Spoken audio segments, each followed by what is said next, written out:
Pakistani Nishad Canadian शेरी नदीम असलम ने बहादुरी की नई मिसाल कायम कर दी। ड्राइवर नदीम असलम ने कनाडा समेत दुनिया भर में पाकिस्तान का नाम रोशन करके तारीख रकम कर दी। अल्बर्टा के ड्राइवर ने नौजवान बेसबॉल टीम को उस वक्त महफूज रखने पर सराहा जब उसकी बस आसमानी बिजली से टकरा गई।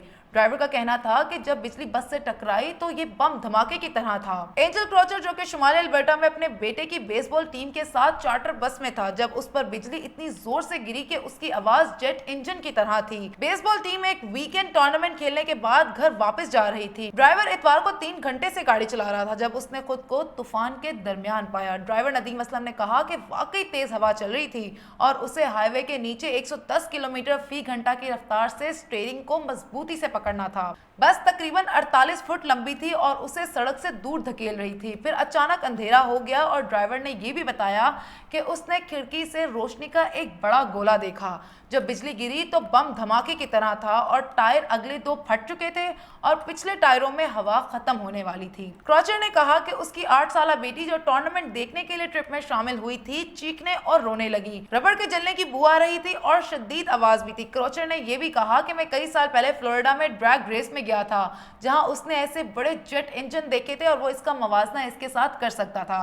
क्रॉचर ने कहा कि ड्राइवर असलम पुरसकून था और वो 13 साल से ड्राइविंग कर रहा है और तकरीबन 8 साल से दूसरे ड्राइवर्स को ट्रेनिंग दे रहा है। उसने अपना पांव गैस से हटाया और उस वक्त तक बस को आगे बढ़ाया जब तक वो सड़क के किनारे एक स्टॉप पर रुक ना जाए। असलम ने कहा कि बच्चे चौंक गए, कोच मेरे पास बैठा था, मैंने सिर्फ इतना कहा कि बेफिक्र हो जाओ, सब कुछ काबू में है। खुशकिस्मती यहाँ पर यह है कि मुसाफिरों में से कोई भी जख्मी नहीं हुआ।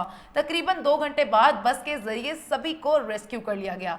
अब यहाँ पर मैं आपको ये बताऊंगी, जब बिजली किसी गाड़ी पर गिरती है तो क्या होता है। कनाडा के सीनियर मौसमियाती तब्दीली के माहिर ने कहा कि बस में मौजूद हर शख्स महफूज था, लेकिन ये रबड़ के टायरों की वजह से नहीं था। ये एक आम अफसाना है कि गाड़ी के टायर लोगों को बिजली से बचाएंगे। बिजली के झटके के अंदर का दर्जा हरारत सूरज के दर्जा हरारत से 6 गुना है, इसलिए ये चीजों को भून सकता है और चीजों को फौरी पिघला भी सकता है। उन्होंने कहा कि कन्वर्टेबल मोटर बाइक्स और प्लास्टिक या फाइबर ग्लास के होल वाली कारें बिजली से तहफ्फुज़ फराहम करती हैं। क्रॉचर ने कहा कि असलम हमारे पास अब तक के बेहतरीन चार्टर ड्राइवरों में से एक है। वो तकरीबन 4 साल से टीम के साथ सफर कर रहा है। असलम उनके बेसबॉल के खेल देखता है, प्लेयर के बैग उतारने में मदद करता है। क्रॉचर ने मजीद कहा कि पूरी टीम नदीम असलम की बहुत मशकूर है। हमने तहाइफ और एक कार्ड पहुंचाया है जिस पर सबके ऑटोग्राफ हैं। हम उसे एक शर्ट भी दे रहे हैं। अब से वो हमारी एजाजी टीम का हिस्सा है।